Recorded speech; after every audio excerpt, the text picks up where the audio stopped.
I also want to cover Counter-Strike news in general to get you guys up to speed with some relevant context, so we'll do the biggest latest news that are out right now, right after Skins Monkey. Skins Monkey is an automated service that lets you trade skins instantly for a fee, sign up now, and get up to $5 bonus. Simply add items from your inventory, then find skins that matches your current balance. Site offers live support 24/7. You can also top up your balance if you're missing a few dollars, and there's a lot of skins to choose from. Visit my link down below to get to Skins Monkey. So here's a fun one to start off, with Hobshi pointing out that the odds for unboxing ruby and sapphire knives from the new case seem kinda off. And turns out he was right. They straight up said, yep, there was a bug in the drop frequency and it's now fixed. It totally explains why so many rubies, sapphires, and black pearls started popping up, and if you were one of the lucky ones, or lucky in the sense that the bug basically handed you a jackpot, you're keeping it, that's not gonna get rolled back. I saw some people talking about this being some kind of conspiracy, but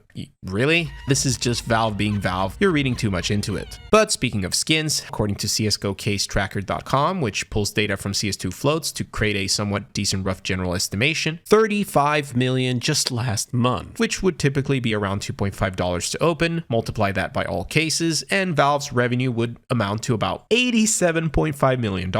Obviously an insanely high amount for a video game, which is still going up.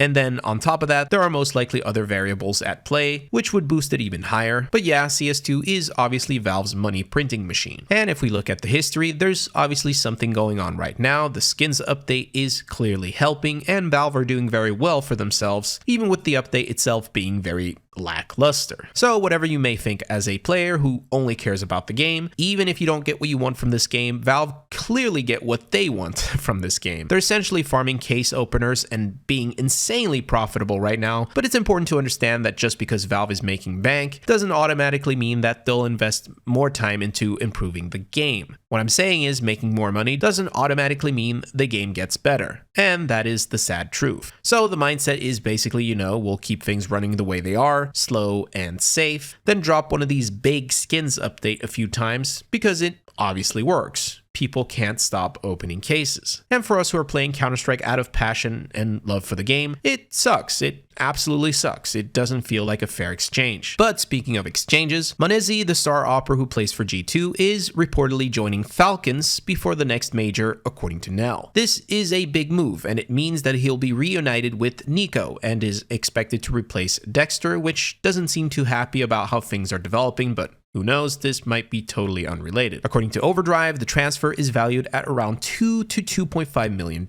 Big money, big moves, but could this really save this roster? Well, it certainly helps having a superstar, so I think there's a possibility here. Let me know what you think of the Falcons in general. And this next one is a hard hitter for us who experienced the old Fnatic days, but Crims, who's basically been the face of Fnatic, was rumored to be on the way out according to Solutions. And this seems all the more likely with Dust2DK further talking about Borup coming in for a roster change. Regardless, he's going out as a legend. If there's something I missed or something you guys want to talk about, drop it in the comments. Let me know if you guys want me to do these videos in the future outside of, game updates, and I'll see you guys soon. Peace.